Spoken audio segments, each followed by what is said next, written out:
menyangkal kehendak diri sendiri, mengikuti kehendak Roh Kudus, maka cepat atau lambat kita yang sombong jadi rendah hati, kita yang keras jadi lemah lembut, kita yang kikir jadi murah hati, kita yang sering jatuh bangun dalam dosa jadi hidup dalam kebenaran, kita yang pesimis jadi optimis, kita yang susah mengampuni jadi mudah mengampuni. Jadi karena Roh Kudus bagi orang percaya mematikan perbuatan-perbuatan daging dan mengubahkan kita menjadi seperti Kristus.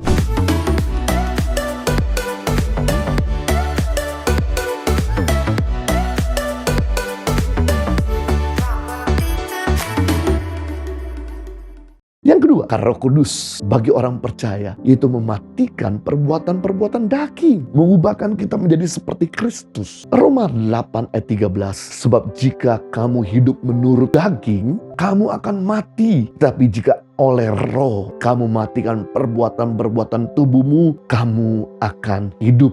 Rasul Paulus menjelaskan ada dua golongan orang Kristen di muka bumi ini. Yang pertama, golongan orang Kristen yang hidup dalam kedagingan. Yang kedua, golongan orang Kristen yang hidup di dalam roh. Golongan manusia yang hidup dalam kedagingan, maka ia akan mengeksploitasi hawa nafsunya. Hidupnya yang seperti itu adalah sebuah perseteruan atau perlawanan dengan Allah. Mereka akan hidup dalam daging dan tidak berkenan kepada Tuhan. Sedangkan golongan manusia yang hidup dalam roh, ia akan dimotori oleh Roh Kudus. Orang ini akan mematikan perbuatan-perbuatan dagingnya. Ketika kita dipenuhi oleh Roh Kudus, maka kita akan berjalan dalam kebenaran.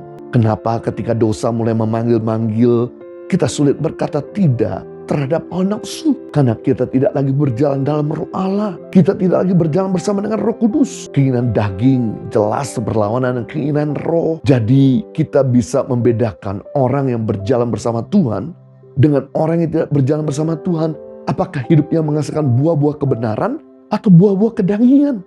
Kita bisa membedakan orang yang berjalan bersama dengan Tuhan dengan orang yang tidak berjalan bersama dengan Tuhan.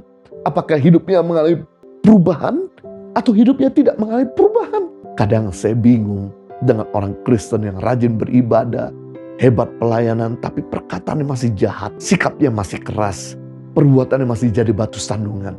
Berarti ada something wrong dalam ibadahnya kepada Tuhan. Sebab ketika murid-murid mengalami Roh Kudus, maka murid-murid mengalami perubahan hidup inside out. Ketika Petrus mengalami Roh Kudus, maka Petrus yang mengecut, sombong, menyangkal Yesus berubah jadi Petrus yang rendah hati, berani mati bagi Tuhan, cinta Tuhan dan penuh dengan iman. Ketika Saulus dipenuhi oleh Roh Kudus, maka Saulus yang jahat, keras kepala, pembunuh orang Kristen, berubah menjadi Paulus yang penuh kasih, lemah lembut dan penjangkau jiwa-jiwa. Ketika Filipus dipenuhi oleh Roh Kudus, Filipus yang kikir jadi Filipus yang murah hati, Filipus yang selfish jadi Filipus yang selfless. Filipus yang memikirkan diri sendiri jadi Filipus yang tidak lagi memikirkan dirinya sendiri. Ketika Yohanes dipenuhi Roh Kudus, maka Yohanes yang berangasan jadi Yohanes yang lemah lembut.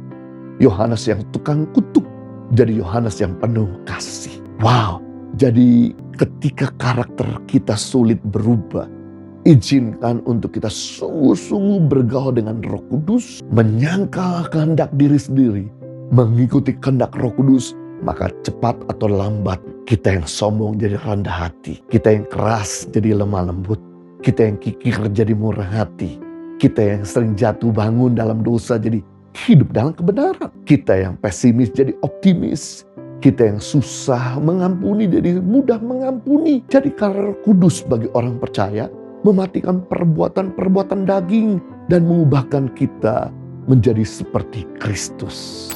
Impact Community Indonesia mengadakan 4 kali ibadah onsite setiap hari Minggu pukul 9 waktu Indonesia Barat, pukul 11 waktu Indonesia Barat, pukul 13 waktu Indonesia Barat, dan pukul 15 waktu Indonesia Barat di MOI, Mall of Indonesia Kelapa Gading lantai P3.